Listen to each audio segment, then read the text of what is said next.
to God, Coffee, and Resilience with your host. I am Reese, and today we have a very, very unique and special guest with us.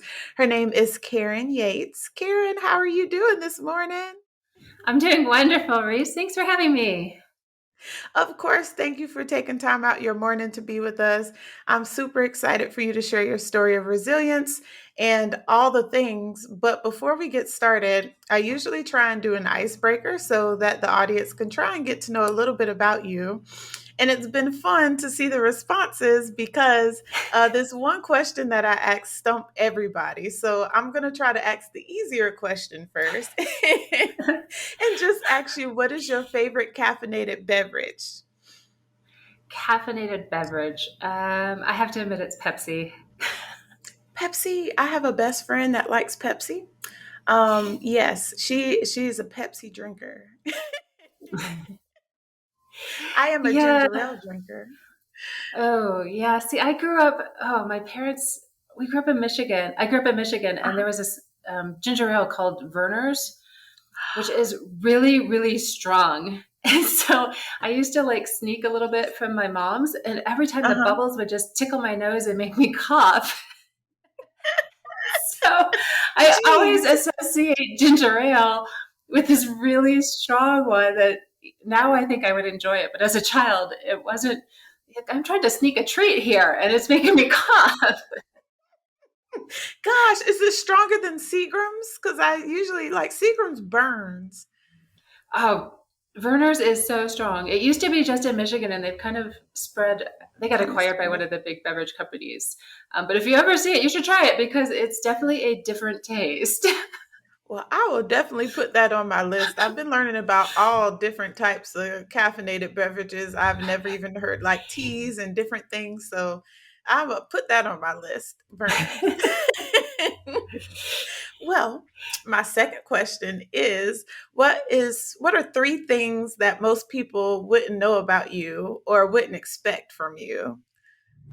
Okay, number one, I am nearly deaf in my left ear, which happened when I was 30 years old, an inner ear virus. And one of the very, very minor percentage side effects is permanent hearing loss. And so um, that's something. Let's see. Okay. I used to be a pharmaceutical research chemist, Wow. making new drugs for oncology, arthritis, all kinds of schizophrenia, all kinds of different things. So Yes. people that know me now don't Uh-huh. necessarily associate me with, the nerdy chemist in the lab coat and the goggles and everything. Yes. And let's see, number three. I was a really good trumpet player in high school. Huh. Okay. I wouldn't have suspected that. I wouldn't have suspected any of those things. You stumped me. And you didn't struggle at all with that question. It just rolled right off. Well, it's kind of what do you pick of the three? Like, there's a lot that I could choose that a lot of people don't know, but yeah. Yes. Well, we have appreciated you being in the lab. Thank you for what you have done in the past. Thank you. I will definitely say that we need people. Definitely. Well, all right, my love. Now we have entered into the second part of the podcast, which is I guess, the part that everybody's been waiting for is for you to kind of tell your story. And I've tried it both ways. I've tried asking people questions, and then for some people, they can start from the beginning and tell it to the end. So I just want to give you the opportunity to tell your story the way you want to tell your story, starting from, I guess, the beginning, I guess, whatever part you want to start from in your marriage when everything started, and just kind of walk us through it. Sure, sure. So I'll start back in childhood because that Okay. really is where things started. Like, I knew from, I don't know, from the time I was two that I was going to go to college, right? Like, this Yeah. was just so programmed in my head. This was this life path that I needed to be Uh-huh. on. And so, the Mhm. path was you go to school, you get good grades, you get a good job, you get married, you Right. buy a house, you have kids, you work, you work, you work, you work, you work, and then you retire. Yes. Right? This is the path. And so I followed it pretty well. Like, I got good Yes. grades, I got a good job, I, got married, had kids, good house, all that stuff. And Right. everything seemed to be going okay. My job Hmm. was not as consistent and stable as I thought it would. I graduate Right. from college with a degree in chemistry, and I'm like, okay, yes, I get into the pharmaceutical company, into that world, and I'm going to work here for the rest of my career. Uh-huh. Well, except the pharmaceutical company was going through massive consolidation at that time. And so they're closing I lost my job 3 times and narrowly avoided a fourth due to site closures and contracts getting cut and all of that. So moving around, you don't get to develop the roots that you think you're going to, when you have to Right. move, because every time I lost my job, we're moving to a different state. And so you're finding, new Oh, dentists, new schools, new doctors, everything. right. But we're just kind of going through life. My husband and I had 2 kids. We were seemingly very happy. And then 2018 hit. And we just found ourselves at a very, very low point in our marriage. I mean, to the point where we're talking divorce. And add to that, we were broke. And financial Mhm. stress combined with relationship stress, you can imagine it's not a pretty place to Yes. be. No. And there's just all this anxiety and fear and stress, and we started talking, and we both made the decision that we wanted to work out a relationship. We wanted to get to a Right. point where we were together and feeling like we were both together. And so the only thing we knew how to do was to talk. We're like, okay, let's go back to the roots. Let's start talking, because and we started to realize that, man, we really hadn't been talking. We hadn't been communicating. All these Right. years, we were just kind of floating through life on this path that we're supposed to be on. Right. And the more we started talking, the deeper, getting to the deeper heartfelt conversations, we realized that we wanted the same thing. We both wanted to spend more time with each other, which is how we knew we would really improve our relationship. And we wanted to Right. spend more time with our 2 kids. But here I have this job, this intense job that, it's not a 9 to 5, it's a 7 to 5 kind of job. Oh, And it's not one that you can do sporadically. You can't do it remotely. You have to be right. there. And so it's like, how do you Yes. find more time for each other? Right. You you're in this structured world here. The kids are at school and I'm at work, and the time is just, it's gone. Yeah. So we're like, okay, well, how do we do this? We're 18 years into our marriage. We're broke. We're at a bad point in our marriage, in our relationship. What do we do? And we're like, we have to get creative. We have to think of something different to Right. spend more time with each other, to get out of this rut that we're in, to make a difference. And so Yes. we started just thinking outside the box. And this idea comes, well, what if we were to leave this path that we've been on, take a abrupt right turn and do something completely different? And Uh-oh. so it comes out and it's like, well, what if we just left the US, left this programmed life, and Uh-huh. did our own thing? And we have always wanted to travel, always thought that we would do that in retirement. And this idea just kind of got formed. Like, what if we just went traveling now? And of course, there's all these negatives in your head right away. You're like, well, we don't have any money. Right. We don't have a remote job to make income. How do you do this? How do you do this? How do you do this? Right? All these thoughts come in. But, Right. oh man, that seed got planted in my brain. And the next day I went to work and I was like, oh my gosh. Like, I just kept thinking about it. And Right. pretty soon, all of these positives just start like rising to the surface. And it's like, wow, we'd have more time with each other. We'd have more time with our kids. We'd develop this relationship with our children, which was so important to us, that would last into their adulthood, so that they would want to be a part of our lives, even when they have Right. their own lives. We could homeschool them. We could, allow them to explore their own passions, and we could really focus on what's important to them. Yes. So we kept talking, because this was not an easy decision, but we kept Right. talking. And the more we did it, the more the pros just started to outweigh the cons so much. And then we're like, Uh-huh. okay, now we have to do this. Now we have to do this. It's like this burning passion inside of us that, like, okay, we have to find a way. How do we do this? So we started tackling, okay, how do we get money right now? Uh-huh. And we started tackling, how do we make money while we're traveling? And then all the myriad of other decisions, passports and Right. all this other stuff. What do we do with all of our stuff? And a million and one decisions. I mean, decision overwhelm, it totally Yeah. happens. Oh It goodness, totally I could happens. imagine. But we had hit that point in 2018, and 11 months Mhm. later, we were boarding a plane, all four of us, with one-way tickets to Bali and starting a whole new chapter of our lives. Wait, why Bali? What made you guys pick Bali? Well, my husband was doing a ton of research about online businesses and how to make money online. And he's like, there are summits and conferences for literally everything. You want drop shipping? There's a conference for it. You want digital nomads? There's a summit for it. And so he just got to thinking, well, is there anything for families that travel? So he Googled it away, and sure enough, here pops up this family adventure summit. And Oh, he found it, showed it to me, and it was like, oh my word, we have to be at this. This is incredible.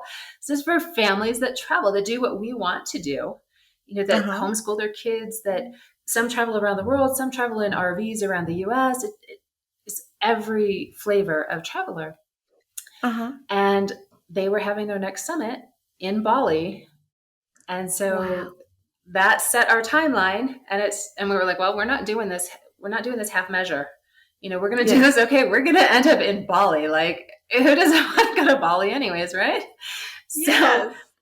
so we set our timeline, and that was our first stop, and it was the most incredible experience because we found people that just got us, that understood us, and we learned so much from them. We've made lifelong friends with people that we met there, that we will definitely keep in contact with these people because we understand each other and we have things in Yeah. common that we honestly don't have with a lot of people. Huh. Yeah. That's interesting. That's so interesting. So you go to Bali and you meet these your lifelong friends, your lifelong destiny people to help you along the way. And then did you end up staying in Bali or did you guys end up moving to or traveling to another part of the world? Right. So before we left the States, we had planned we were going to go to Bali, and then we had planned to go to Thailand.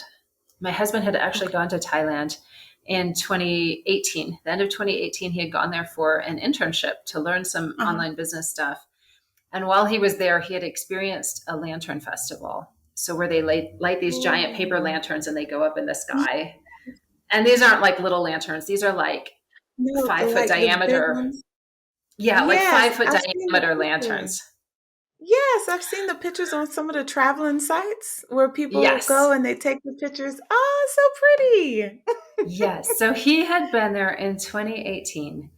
And it was such an incredible experience for him. And while he was standing there watching all Uh-huh. these lanterns, feeling, the excitement of this festival, he said, Mhm. someday I'm going to bring my family here. We're going to come back, me and the entire family.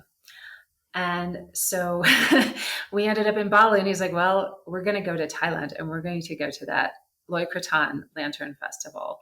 And it was one of the most incredible experiences that I have ever experienced. I mean, it was so strange coming from the US where, our festivals and experiences, they're loud, they're boisterous, there's drinking, there's loud Right. music.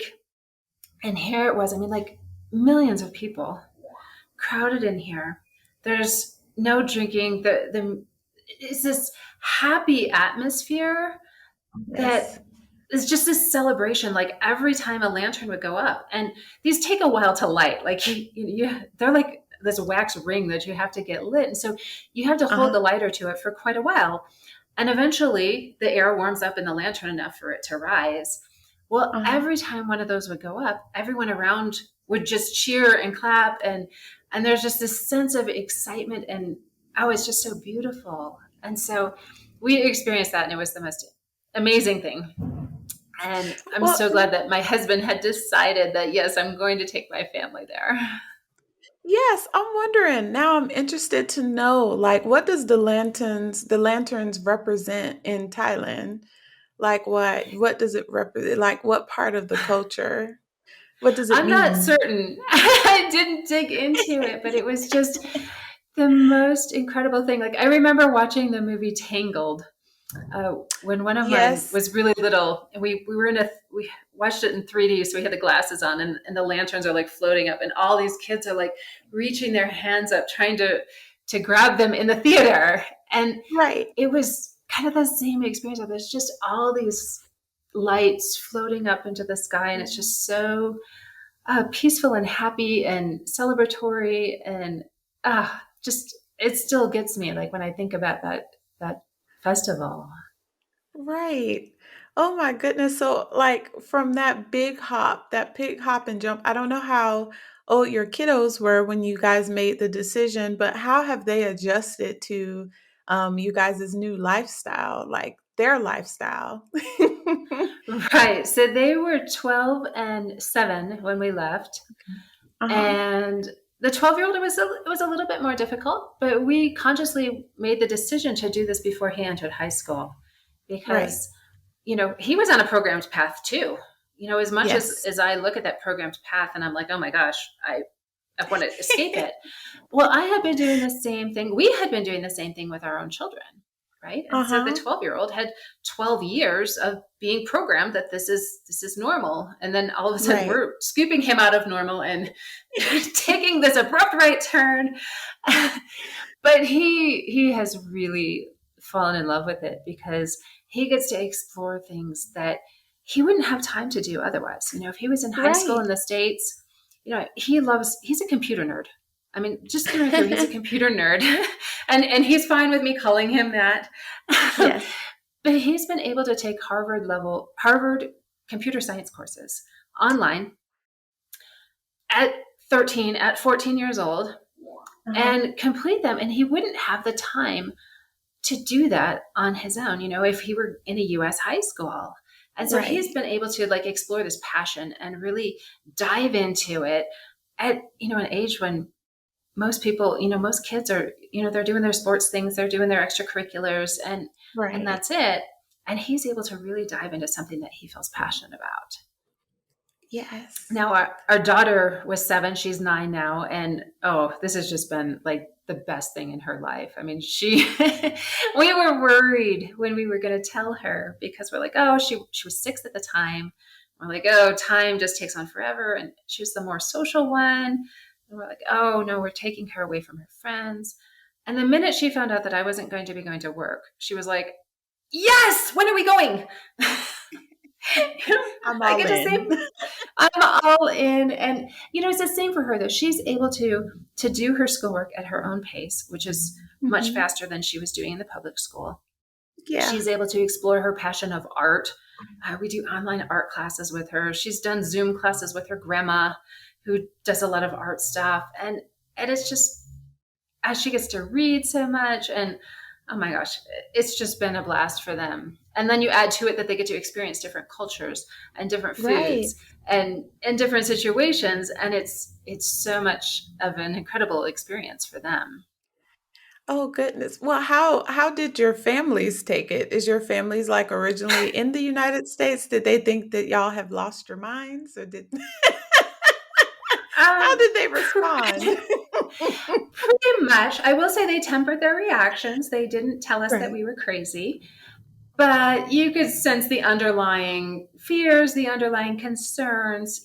They were the ones that programmed me. My parents programmed me. My Yeah. husband was programmed similarly. This is the norm. This is what you're supposed to do. And so we were breaking completely outside that norm. We're like shattering this box and saying, no, we're going to do this our way. Yes. I So love they it. did temper their reactions. But reality is they don't really understand it so well. Right. Right. Because that's all they knew, and so I love it that you broke that kinda, like, generational curse and gave your kiddos the freedom to create their own norm and their own Absolutely. path. Yes, and then when they have children one day, they will be able to start a new tradition, a new thing, and they won't feel like Right. you have to, you Yeah, know? their path is of their own choosing, and that's really what I really hope that they learn from this is there is not a set path. You are not programmed to do this. That Right. it's open. Find something that you love, that you're passionate about, and Yes. find a way and make it work.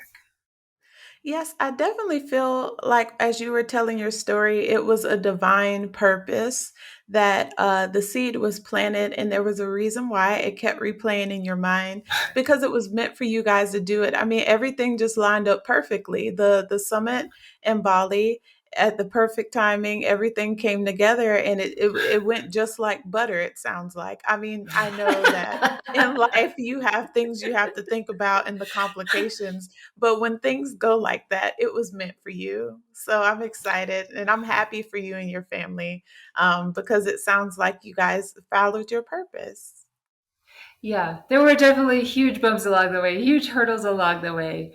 But we had that passion inside of us and we're like, okay, this is something that we have to do. And I do so believe that there is a purpose in life, that things happen for a reason. That Bali summit, it really made us set a very, very aggressive timeline. Like we had to figure Yes. things out very quickly. But I look at that and I said, man, if we hadn't left, that was October of 2019. If we Yeah. hadn't left in October of 2019, well, we wouldn't have left because COVID hit. And so there were families that we met at that summit in Bali who were there preparing to start their journey. And they're like, okay, we're going to go next year. Well, next year COVID hit and they weren't able to do what they had planned. And so Right. things happened for a reason. We had that timeline set for a reason and we left, and we've made the most of it. It's been COVID. It hasn't been easy. There's been challenges, and lockdowns in a foreign country are not, the simplest thing to handle. But you do it as a family, and that is really, one of the core beliefs that we started with is we wanted to spend more time with our kids, more time with each other. And so when you're in lockdown 24/7 for 6 weeks, you spend a lot of time with A your lot family. of time with yourself, with each other, in the Absolutely. And house. we did that in Vietnam. We were in Vietnam when COVID hit, and we went in on a 3-month visa, ended up spending 18 months there. Most absolutely incredible experience we could have ever imagined. There was totally divine intervention that Yes. landed us there. We had plans to go to Bali and Thailand, and after that we were like, wherever the wind blows us. And so we were in Thailand looking for where to go, and we're like, where should we go? Where should we go? And there were things that were on our mind, like we don't like cold weather, so we're not going to Europe. We didn't want to go Yes. all the way around the world again, so we're like, okay, let's stay in the Asia area. Let's do someplace that has an easy visa, so this isn't problematic. And so we were all set to go to Kuala Lumpur, Malaysia, and we're like 95% sure that that's what we're going to do. And then we started seeing all this stuff for Vietnam. People that we had met at the summit, they're posting stuff on Facebook from pictures from Vietnam. And we're getting like ads for Vietnam, and we're seeing billboards for Vietnam. And we're like, what is this? And it's like, yes, there's this message that was being inundated into our brains about Vietnam. And we're like, So we started asking people, because Vietnam was not on our list of places we wanted to travel to. Right. We had grown up hearing about the Vietnam War. My dad was in the service and went to Vietnam and never talked about it. So, there's all these negative things. Like we did atrocious things. The Americans did atrocious things in Vietnam. The napalm, the Agent Orange, the bombing, all of that. And it's like, they betrayed Yes. Americans, right? But Terrible. we started asking Yes. people, random Westerners that we met who traveled, and we're like, where should we go? Should we go to Malaysia or should we go to Vietnam? We must have asked a dozen people, and every single one of them said, go to Vietnam. Yep, So it was like, meant to be. so we're getting a message here. We should go to Vietnam. And so we said, okay, we're going to go to Vietnam. And it ended up Gosh. being absolutely amazing. Because we were there for 18 months, we were able to make friendships, with Vietnamese people, got welcomed into their families. And it was truly most eye-opening experience for us, because we went in with this assumption that the Vietnamese people are opposed, have a prejudice against Americans. And it was absolutely 100% the opposite. They found out we were Americans and they were like, hugs and like, oh, America, yes. And we're like, what is going on? Like, this is so counter to what we thought. Right. And Right. so we started asking people, asking strangers. Sometimes we had to do it via Google Translate because they didn't even speak English. And Right. every single person told us the same thing, that the Vietnam War, which they call the American War, that was in the past. The Yes. decisions were made by other people, and we look towards the future. I love I was it. like, holy cow. Like that, like just about knocked both my husband and I over because we're like, wait, I mean, everyone in this country was affected. There's people walking around with missing limbs. 50 years after the war, there are still unexploded bombs in the wilderness area. If you're hiking around, they tell you don't go off the trail because there could be unexploded bombs 50 years after the war. And they do not hold A grudge. Americans responsible. They don't hold this grudge. And I was like, oh my word. If everyone in the world had just a little Yes. bit of that mentality, how different would our world Would be? be a reality of difference. Oh gosh. Yes. Yes. And Yes. from just, I mean, the most welcoming people, like they literally welcomed the four of us, not just one or two of us, all four of us come into our homes, have a drink with us, have dinner with us, sit with us. Our daughter got invited to birthday parties. She didn't speak a word of Vietnamese and come to the birthday party, and just the most welcoming people that we still have friends from there that we keep in contact with. And yes, total divine intervention there, that we were meant to be there. Yes. Where are you guys now? So we spent 18 months in Vietnam and we're absolutely loving it.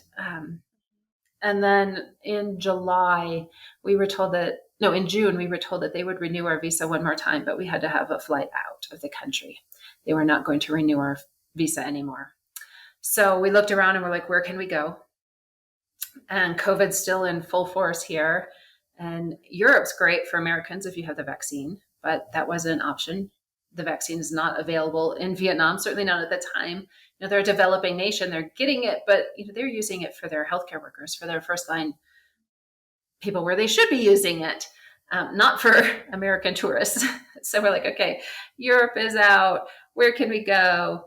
And so we settled on Mexico. So we're like, we can start learning Spanish, which is something we've been wanting to do. We can be in the same time zone as the US, which does make it easier to communicate with family and friends and clients. And so we chose Mexico, and we chose to visit Mexico City, which we'd been on both coasts. We'd been to Puerto Vallarta, we'd been to the Cancun area. We'd never been in central Mexico. And so we're like, well, let's go there. And it's been a really unique experience. It's a huge city. It's like the fifth largest city in the world as far as population goes. There's like 20 million people here. It's insane. Um, but it's been really fun to kind of get to know the culture. They have tons of museums, and to learn the history, which has been really interesting because, as an American, I learned American history. And, as we visit different places, we learn the history of the countries where we visit. And so Mexican history is very different than American history. And so it's been Yes. enlightening for my husband and I, as well as for our kids.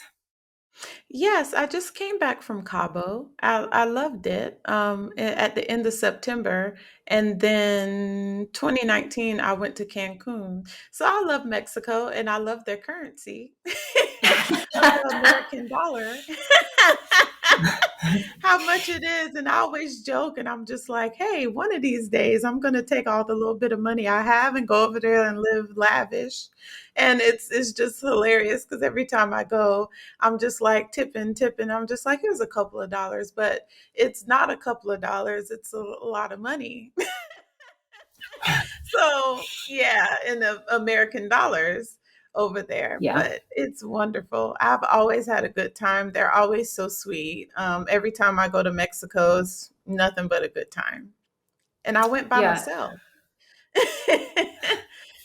That's great.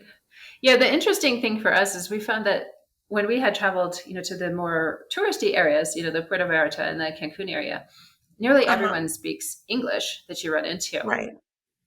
But in Mexico City, it's just the opposite. Very few people actually speak English.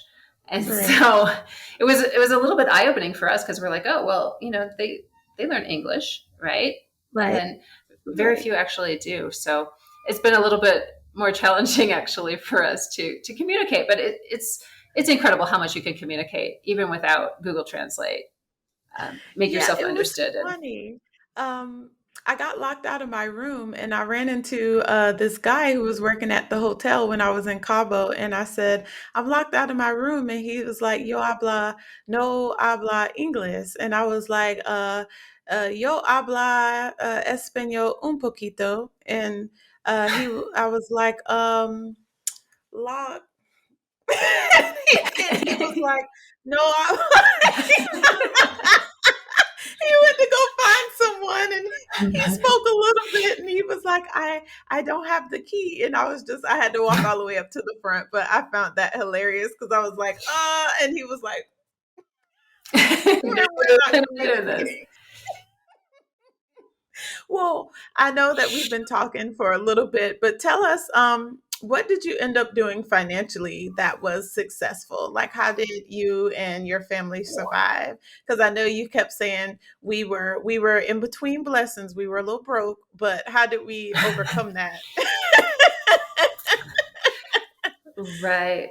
So I was still working. Those 11 Uh-huh. months, 10 of those 11 months, I was still working. And so we got really, really intentional with our money in that time frame. Mhm.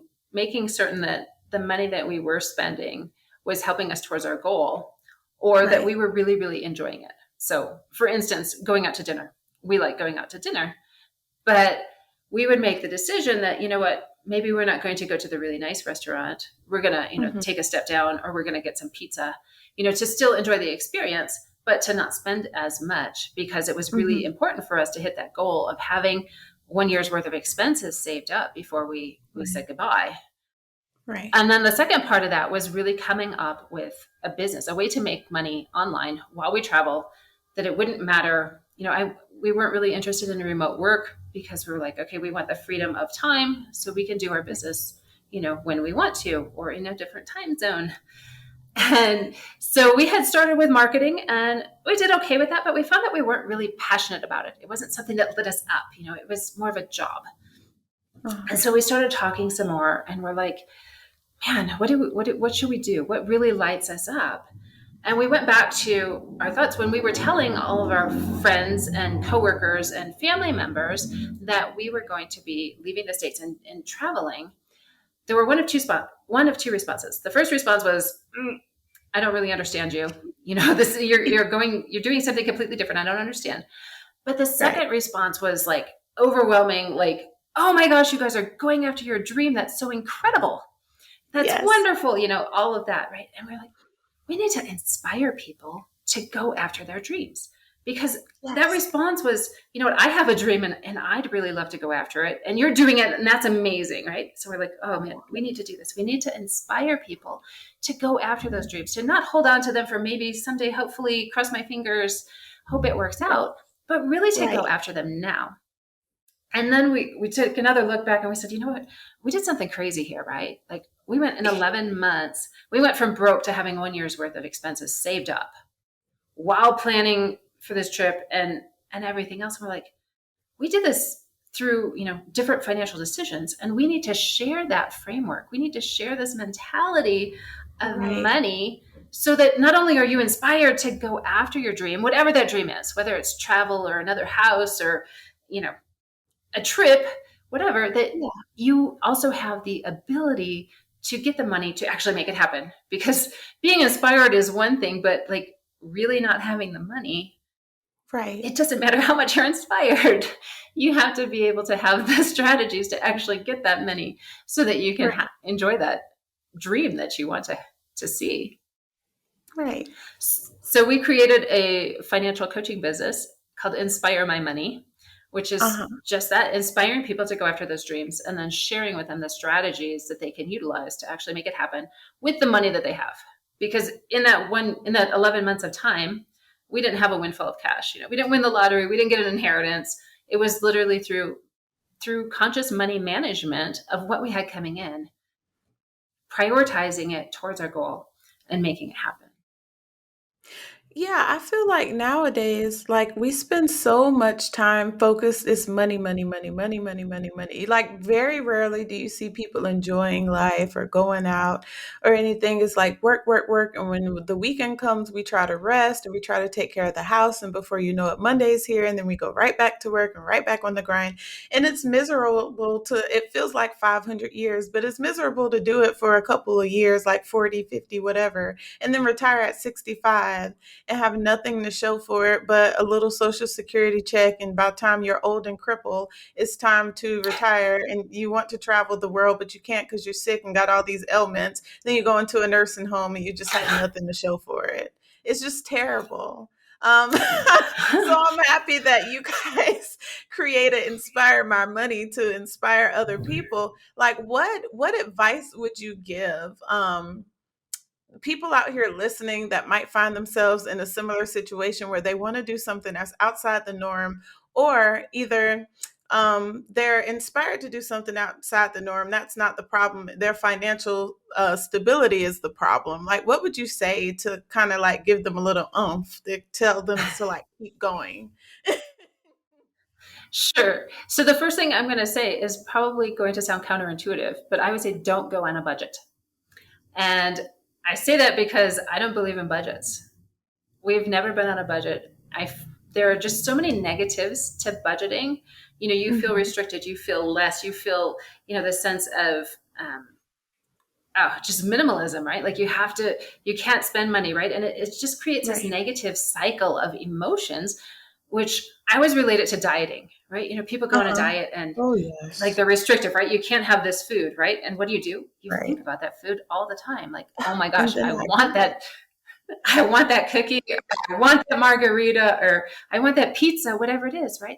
Well, it's the same thing with budgeting, oh, I can't go out to eat. I can't afford to do this. I can't do this. And it's just this negative, right? And you start obsessing about all these things that you can't have.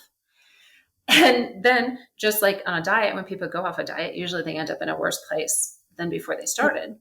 Well, people go off a budget and they end up in a worse place because they're like, oh, I'm just going to spend this money. This budget didn't work. So just, I'm just going to spend, right? And they're in a worse place. So don't go on a budget. Don't take the time to put together this perfect budget that works for right now, only to find out that next month, life happened and the budget doesn't work anymore. Instead, I say get very, very intentional with your money, intentional with how you spend it. So we find that people spend money habitually, just out of habit, right? You're going to stop for your Starbucks coffee in the morning, or you're going to go out to lunch with your friends, or you're going to, Friday night is go out to dinner night, and you just do it out of habit. And I'm not saying don't do those things. Absolutely not.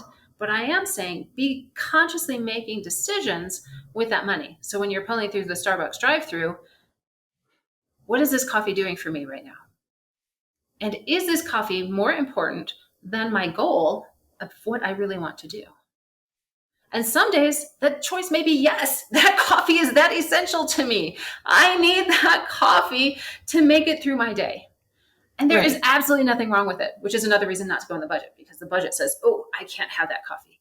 You know what? Today might be the day that you need that coffee, that coffee is going to mean the difference between a nightmare of a day or being able to face the day and get through it. So there's nothing wrong with, there's no budget to break because you don't have a budget, right? But you're being very, very conscious of that decision. And so the next day, oh, I'm going to go get a coffee. Oh, you know what? Maybe today I don't need that coffee. And you just get very, very intentional with your decision. Do I need to go out to the expensive restaurant to enjoy my evening? Or is a lesser restaurant going to do the same thing? We would go out to dinner because we didn't feel like cooking and cleaning and all of that jazz, right? So does it matter whether you're eating filet mignon or tacos? It depends where you're at. And I can't answer that for any individual. That's for everyone to answer on their own. For some people, that filet mignon might be really, really important. Okay, do it, but enjoy it and know that you are intentionally spending that money on that filet mignon. Or enjoy your taco and say, you know what? I'm not cooking. I'm not cleaning up. This is good. I love it. I love it. You spoke to my soul because I mean, I live alone. So some nights I don't feel like cooking and cleaning, and I come home and eat a sandwich, and I'm completely fine with that. Something's on my stomach. I'm not going to bed hungry, and I go to bed.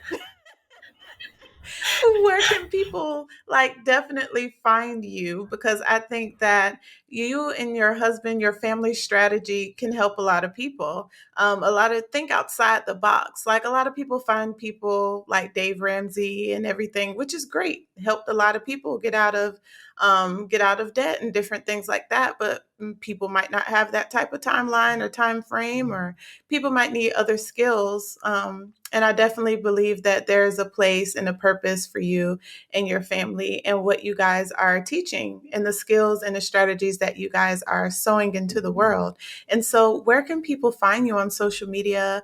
If you have a website, let the audience know that way they can connect with you. Sure. So I'm on both Facebook and LinkedIn, and I'll share those links with you, Reese, so you can share them Okay. with the audience. And we Okay. also have a website, inspiremymoney.com, just all one word, inspiremymoney. And there's lots of great tips there. You can get a free ebook. We have some courses that we offer. We also have a free course that people can really get a flavor of what we have, and so kind of get into the mindset of money, which we change up because we're used to money just kind of flowing in and flowing out. And Right. we want to change that mindset so that it's flowing in still, but we're making a decision about how it's going out. So it's not just going out freely. And that Right. changes the whole outcome of your life, really, when you change that mindset about money. So there's things like that, and really getting clear on what your goals are. Because if we don't Right. have a very clear destination on where we're going, we can't get there. And so, Right. in our story, having that timeline of going to be in Bali in October meant that we had to get our stuff together real quick and figure things Yes. out and make decisions. But we had this really crystal clear goal of what we were doing. And so we were able to make it happen. And we even got our kids involved with it so that they were part of that. And it just everything comes together when you're really crystal clear on that goal. And it makes the money decisions actually so much easier. Right. So yes, I there's a love free course on there that people can sign up for and take at their own pace, and lots of goodies in there.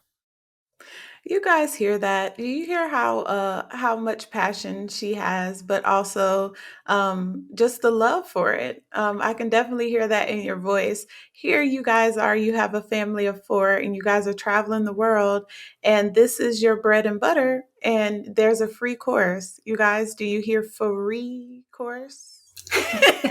And so she's really intentional on helping people. I can definitely tell there's a passion and a love for this. So, guys, please go support our new sister that's part of our family. Her name is Karen Yates. I'm so happy that we had the chance to sit and talk. I really enjoyed this interview. Every interview, I take something away from someone. And I wanted to do this to inspire and motivate people who are out here listening to the podcast. If they stumble upon it on accident, they might hear something that they need for that day. And I truly think you dropped a lot of gems and a lot of motivational and inspirational things today. And I just want to thank you. Oh, thank you so much, Reese. This was a wonderful interview, and I really do hope that the audience, your listeners here, do get inspired, because that really is a core passion of mine, to inspire people to not wait. Because you talked about retirement, and people waiting for that, and our life does not begin at retirement. And it's Right. so sad to me when I hear people say that, oh, well, maybe when we retire, or maybe when the house is paid off, we'll be able to do this. And it's like, you don't know what tomorrow will bring. You don't know what next year will Right. bring. You don't know how much time you have here. And we're only here once. So go after those Right. dreams and really see them come true, because you don't want to regret what you didn't do. Exactly. I agree with that wholeheartedly, guys. Well, if you're driving, if you're in a place like at work and you're listening, don't worry. I will have all of Miss Karen's information in the show notes, as well as on social media. I will be promoting it, YouTube, whatever platform you guys are watching or listening.